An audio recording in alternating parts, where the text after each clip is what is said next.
আমেরিকার সঙ্গে এমন সখ্যতা বাড়াতে চেয়েছিলেন যেখানে বাংলাদেশকে প্রায় বিক্রি করতে চেয়েছিলেন বলে অভিযোগ। আমেরিকাকে তুষ্ট করতে গিয়ে মধ্যপ্রাচ্যের ফ্রন্টে ভুল সিদ্ধান্ত নিয়েছিল তারা। ওয়াশিংটনকে তুষ্ট করতে গিয়ে ইরান এবং মধ্যপ্রাচ্যের চরম উত্তেজনাকর পরিস্থিতিতে ইরানের বিপক্ষে সরাসরি বিবৃতি দিয়ে বসেছিল ঢাকা। তাদের এই অপরিপক্ক সিদ্ধান্তের জেরে কি হতে পারে তাই নিয়ে নানা রকম আলোচনা চলছে।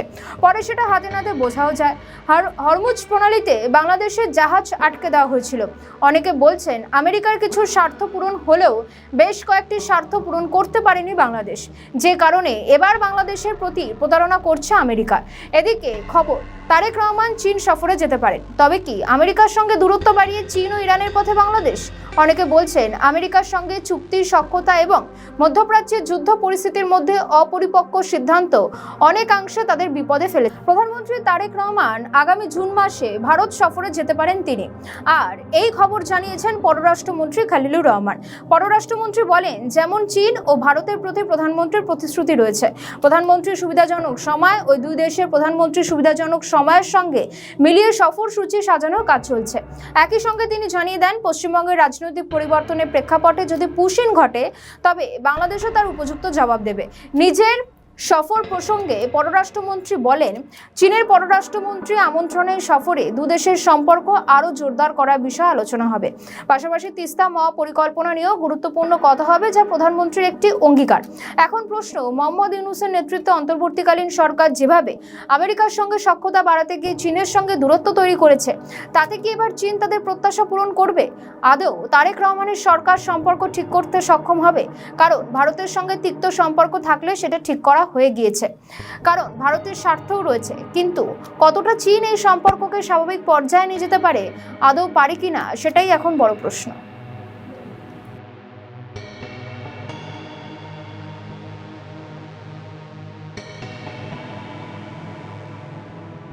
আমাদের ভিডিও ভালো লাগলে লাইক ও শেয়ার করুন। কমেন্ট সেকশনে আপনাদের মতামত জানান। আরও ভিডিও পেতে আমাদের চ্যানেলটিকে সাবস্ক্রাইব করুন এবং প্রতি মুহূর্তে খবরের আপডেট পেতে প্রেস করুন বেল আইকন। রাজনৈতিক পট পরিবর্তনের পর প্রায় 2 বছর ধরে দেশের বাইরে থাকার পর অবশেষে সাকিব আল হাসান বাংলাদেশে ফেরার সম্ভাব্য সময় নিয়ে জানালেন। প্রাক্তন এই বিশ্বসেরা অলরাউন্ডার জানিয়েছেন, সবকিছু ঠিক থাকলে 2026 সালের শেষ নাগাদ দেশে ফিরতে পারেন তিনি। জুলাই গণ অভ্যুত্থানের পর 2024 সালে 5ই আগস্ট রাজনৈতিক পরিস্থিতি বদলে যাওয়ার পর আর দেশে ফেরা হয়নি সাকিবের। আওয়ামী লীগ সরকারের সময় মাগুরা 2 আসনের সংসদ সদস্য হওয়ায় তার বিরুদ্ধে হত্যা মামলা সহ একাধিক আইনি জটিলতা তৈরি হয়। এরপর থেকেই তিনি পরিবার নিয়ে যুক্তরাষ্ট্রে অবস্থান করছেন। তিনি বলেন যে তিনি আশাবাদী যে বছরের শেষ দিকে সবকিছু সমাধান হয়ে যাবে। আপাতত ভালো কিছুর প্রত্যাশা রয়েছে তার। তিনি বলেন, তাকে দ্রুত বাংলাদেশে ফিরতেই হবে। আমাদের নতুন পেজ সাবস্ক্রাইব করুন আরও বাংলাদেশের খবর পেতে। চলতি বছরের শুরুতে সাকিবকে দেশে ফিরিয়ে আনার বিষয়ে উদ্যোগ নেয় বাংলাদেশ ক্রিকেট বোর্ড বিসিবি। তখন আমিনুল ইসলাম বুলবুলের নেতৃত্বাধীন বোর্ড তার আইনজীবীদের কাছ থেকে মামলার কাগজপত্র সংগ্রহ করে যুব ও ক্রীড়া মন্ত্রণালয়ে পাঠায়। সেই সময় বিসিবির কয়েকজন কর্মকর্তা জানিয়েছিলেন পাকিস্তান সিরিজ দিয়েই জাতীয় দলে ফিরতে পারেন সাকিব। তবে শেষ পর্যন্ত সেই পরিকল্পনা বাস্তবায়িত হয়নি। সাকিবের দাবি, আগের বোর্ড ফেরানোর আগ্রহ দেখালেও কার্যকর কোনো উদ্যোগ নেয়নি। এদিকে বিসিবির বর্তমান অ্যাডহক কমিটির সভাপতি তামিম ইকবালও সাকিবের দেশে ফেরার বিষয়ে ইতিবাচক অবস্থানের কথা জানিয়েছেন। বাংলাদেশের হয়ে সর্বশেষ 2024 সালের অক্টোবরে ভারতের বিপক্ষে কানপুর টেস্ট খেলেছিলেন সাকিব আল হাসান। এরপর আর জাতীয় দলের জার্সিতে মাঠে নামেননি তিনি। তবে এর আগে একাধিকবার দেশের মাটিতে পূর্ণাঙ্গ সিরিজ খেলে আন্তর্জাতিক ক্রিকেটকে বিদায় জানানোর ইচ্ছার কথা জানিয়েছিলেন এই বাঁহাতি অলরাউন্ডার সাকিব আল হাসান।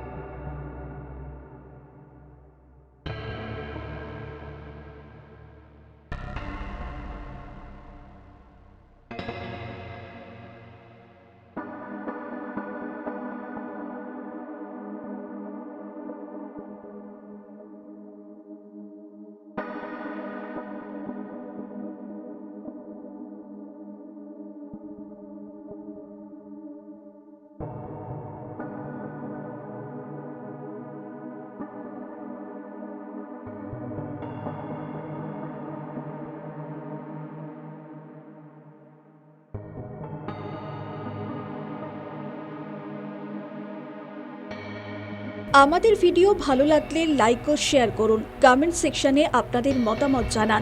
আরও ভিডিও পেতে আমাদের চ্যানেলটিকে সাবস্ক্রাইব করুন এবং প্রতি মুহূর্তে খবরের আপডেট পেতে প্রেস করুন বেল আইকন। ওপার বাংলা এখন খবরের ঘনঘটা। দেশকে কিভাবে উন্নত করা যায় তারই প্রস্তুতি চলছে। জনগণ বিএনপিকে এনে উন্নত দেশের স্বপ্ন দেখছে। তারেক রহমান জনগণের কথা ভেবে বিভিন্ন কার্ড থেকে শুরু করে বিভিন্ন প্রকল্প চালু করেছে। উন্নতি প্রকল্প সবকিছুর মাঝে একটা বড় ফ্যাক্টর কূটনৈতিক সম্পর্ক। এসবের মাঝেই 3 দিনের সরকারি সফরে চীনে গিয়েছেন পররাষ্ট্রমন্ত্রী ডক্টর খলিলুর রহমান। চীন সরকারের আমন্ত্রণে বেজিংয়ের উদ্দেশ্যে ঢাকা ছাড়েন তিনি। পররাষ্ট্রমন্ত্রী হিসেবে এটি খলিলুরের প্রথম চীন সফর। পররাষ্ট্র মন্ত্রণালয় এক বিবৃতিতে জানিয়েছে, সফরকালে ডক্টর খলিলুর রহমান চীনের পররাষ্ট্রমন্ত্রী ওয়াং ইয়ের সঙ্গে দ্বিপক্ষীয় বৈঠক করবেন। আমাদের নতুন পেজ সাবস্ক্রাইব করুন আরও বাংলাদেশের খবর পেতে। বৈঠকে দ্বিপক্ষীয় সম্পর্কের সামগ্রিক ক্ষেত্র, পারস্পরিক স্বার্থ সংশ্লিষ্ট বিভিন্ন বিষয় এবং আঞ্চলিক ও বৈশ্বিক গুরুত্বপূর্ণ ইস্যু, বিশেষ করে মধ্যপ্রাচ্যের পরিবর্তিত পরিস্থিতি নিয়ে আলোচনা হওয়ার কথা রয়েছে। আলোচনায় দুই দেশের উন্নয়ন নীতি ও কৌশলগত অগ্রাধিকারগুলোর সম্ভাব্য সমন্বয়ের পাশাপাশি বাণিজ্য, বিনিয়োগ, যোগাযোগ, অবকাঠামো এবং দুই দেশের জনগণের মধ্যে বিনিময় বাড়ানোর বিষয়ে নজর দেওয়া হবে। চীন সরকারের তরফ থেকে জানানো হয়েছে, তারা বাংলাদেশের সঙ্গে নতুন সম্পর্ক করতে আগ্রহী। 3 দিনের সফরে যান খলিলুর রহমান। এই সফরে গুরুত্বপূর্ণ বিষয়গুলির মধ্যে অন্যতম তিস্তা নদীর ব্যবস্থাপনা ও পুনরুদ্ধার প্রকল্প। প্রায় 8,000 কোটি টাকার এই মহাপরিকল্পনায় চীনের আর্থিক ও কারিগরি সহায়তার সম্ভাবনা রয়েছে। এছাড়া পূর্বাঞ্চলে চীনের সহযোগিতায় আন্তর্জাতিক মানের হাসপাতাল নির্মাণ, মোংলা বন্দরের উন্নয়ন এবং বাংলাদেশের চীনা শিল্প কারখানা স্থানান্তরের বিষয়গুলো আলোচনায় আসতে পারে। কূটনৈতিক মহল মনে করছে, এসব প্রকল্প বাস্তবায়িত হলে দুই দেশের অর্থনৈতিক সম্পর্ক নতুন এক মাত্রা পাবে। একদিকে খলিলুরের চীন সফর, অন্যদিকে বাংলাদেশ যুক্তরাষ্ট্র দ্বিপাক্ষিক সম্পর্ক জোরদারে ঢাকায় আসছেন মার্কিন বাণিজ্য বিষয়ক দূত ব্রেন্ডান লিঞ্চ। মার্কিন দূতাবাসের তরফ থেকে বলা হয়েছে, যুক্তরাষ্ট্রের assistant trade representative for South and Central Asia Brendan লিঞ্চের নেতৃত্বে একটি প্রতিনিধি দল বাণিজ্য বিনিয়োগ সম্পর্ক জোরদার করার বিষয় আলোচনা করতে 5 থেকে 7 মে ঢাকা সফরে রয়েছেন তারা। মার্কিন দূতাবাস জানায়, যুক্তরাষ্ট্র বাংলাদেশ পারস্পরিক বাণিজ্য চুক্তি বাস্তবায়নে অংশীদারিত্বের প্রত্যাশা করে যুক্তরাষ্ট্র। এই চুক্তি উভয় দেশের বাজারে প্রবেশ সহজ করবে, বিনিয়োগের বাধা দূর করবে এবং বাণিজ্যিক সুযোগ বাড়িয়ে অর্থনৈতিক প্রবৃদ্ধি জোরদার করবে।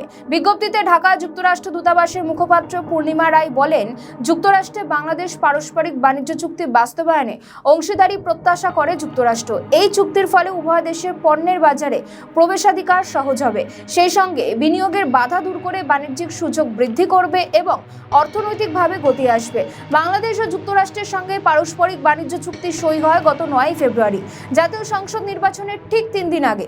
এই চুক্তির আওতায় বাংলাদেশকে 131টি শর্ত এবং যুক্তরাষ্ট্রকে মাত্র 6টি শর্ত মানতে হবে। এই চুক্তি নিয়ে দেশে নানা ধরনের সমালোচনা হচ্ছে। বিভিন্ন রাজনৈতিক দল ও সংগঠন এই চুক্তি বাতিলের দাবি করেছে।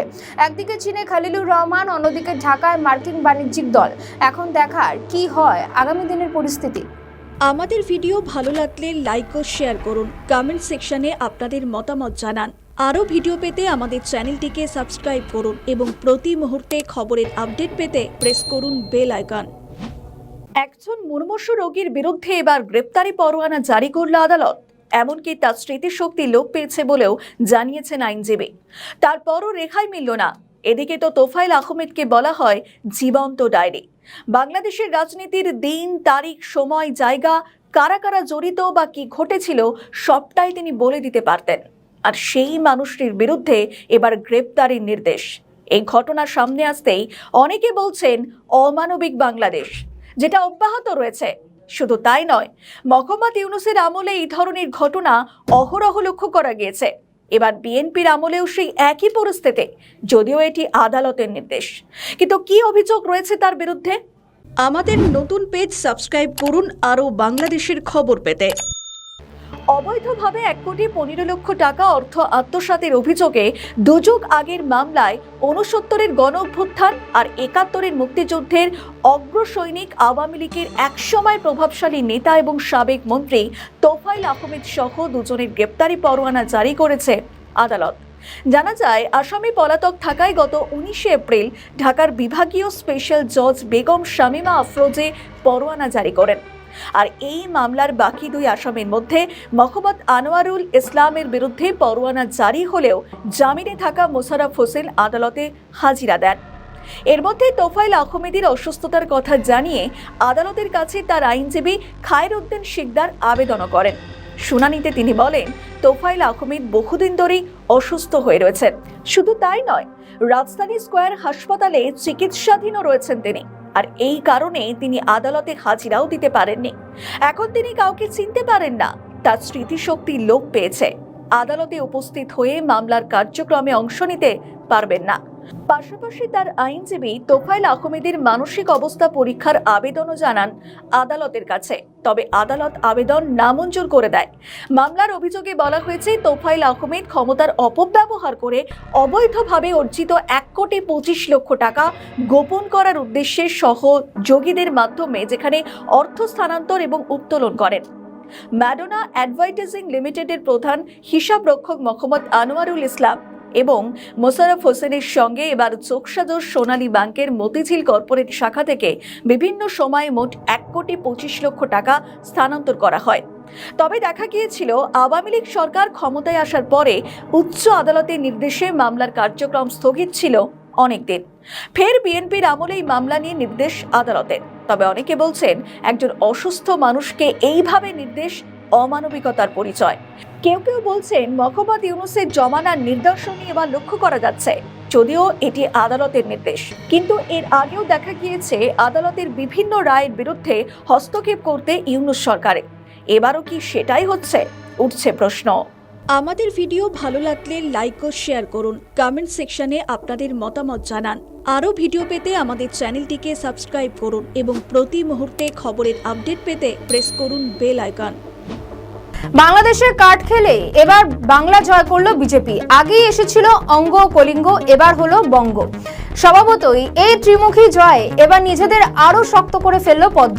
বাংলা জয় এবার কাজ করেছে বিজেপির এসআইআর কার্ড। পশ্চিমবঙ্গ বিধানসভা নির্বাচনে এবারে সবচাইতে বড় ইস্যু ছিল এসআইআর। বিজেপির তুরুপের তাসও ছিল এই নিবিড় ভোটার সংশোধনী তালিকা। এটা আসলে ভোটার তালিকা সংশোধনের পোশাকি নাম। বিজেপির চ্যালেঞ্জ ছিল পশ্চিমবঙ্গের সংখ্যালঘু ভোটারকে কোনোভাবে নির্বাচনী প্রক্রিয়ার বাইরে রাখা, যাতে তৃণমূল ভোটের মাঠে লাভবান না হয়। এসআইআর এর আগে পশ্চিমবঙ্গে মোট ভোটার ছিল প্রায় 7.6 থেকে 7.7 কোটি। এই প্রক্রিয়ার পরে প্রায় 91 লক্ষ নাম বাদ চলে গিয়েছে, অর্থাৎ মোট ভোটারে প্রায় 10 থেকে 12% কমে যায়। অভিযোগ, এই প্রক্রিয়ায় অনেক বৈধ ভোটারের নামও বাদ গেছে, কিন্তু শেষ দিকে ট্রাইব্যুনালে ভোটাধিকার ফিরেও পান অনেকে।